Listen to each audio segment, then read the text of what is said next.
If there was one physical subject, one material subject that we should focus on, in my opinion, it is very clear that the head of the snake is the financial system.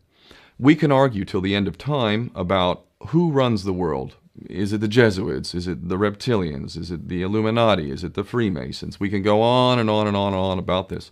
But I don't think it is reasonable to even begin arguing about the mechanism that is used to exert this control. The mechanism is finance. The whole point of finance is to indebt, otherwise to enslave. What is a mortgage? I mean, what does that stand for? It's a death grip. So when you get a mortgage, you have a death grip held over you because you are in debt. You don't even own the house. The bank owns the house that loaned you the money to buy the house, unless you're fortunate enough to have all the money to buy it outright. And even then, you can be taxed by the government, and if you fail to keep up with those taxes, the government can then take it from you. The whole system is based on a financial fraud, which effectively takes the power that we have and it gives it to a tiny group of individuals who are running the world through the control of finance. With the infinite supply of money that we have allowed them to take, they have literally an infinite supply of money, and with that money, and from their psychopathic point of view, they have bought everything and everyone who can be bought.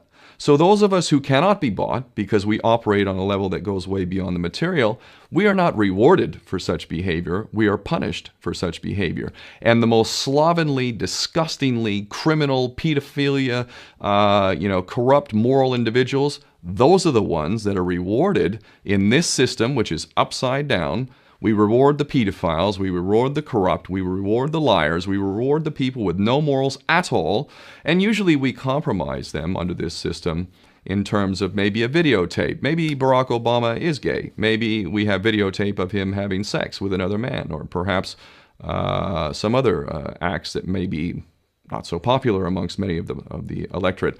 Or maybe we have videos of political leaders having sex with little boys or little girls. If I was in charge of the world and I was a psychopath and completely drunk on my own power, you can bet damn sure that's what I would do. I wouldn't allow anyone in a position of power who wasn't completely compromised. When you have an infinite supply of money, you can do this.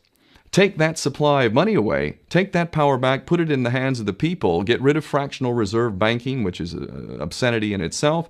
Listen to the lessons of Jesus Christ if you're a Christian who got really pissed off when he went to the temple and he saw what the money changers were doing. Let's take back control of the issuance of money, and not just on a national level. I'm happy to see in Denmark that you have your own currency. You don't have the euro. But on every country's level, they should be issuing their own currency in a transparent, non-usury based way in which it really, truly benefits the people. And in that way, we can literally free ourselves of the banking debt which is drowning us all, and we can stop scrambling for the crumbs from the table of these filthy rich psychopaths and live in a state of abundance just by changing this one thing. And I'm not just talking about abundance for Western nations who have an artificially inflated value with their currencies. We all in the West are guilty of having that reward while the rest of the world is sucking on it.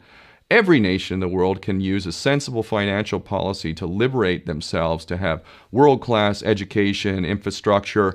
Everything that a healthy society would require can be had in the worst, most corrupt African country, in any part of the world. We can all have that if we simply change that one thing. John F. Kennedy did that about 6 months before he was taken out. He issued United States notes as opposed to Federal Reserve notes. I can assure you the powers that be knew the power of that act, and they took him right out. So the bottom line is, if we as people understand this very simple principle, just this one thing, change this one thing, we can solve every other problem you can name. I don't care what the problem is.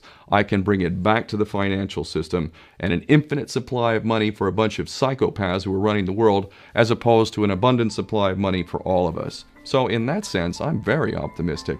This is not rocket science. I am not the smartest guy in the room. We can all understand this. And as soon as we do, we can exercise the same power that we had, but relinquished, and we can have a future for ourselves and our children.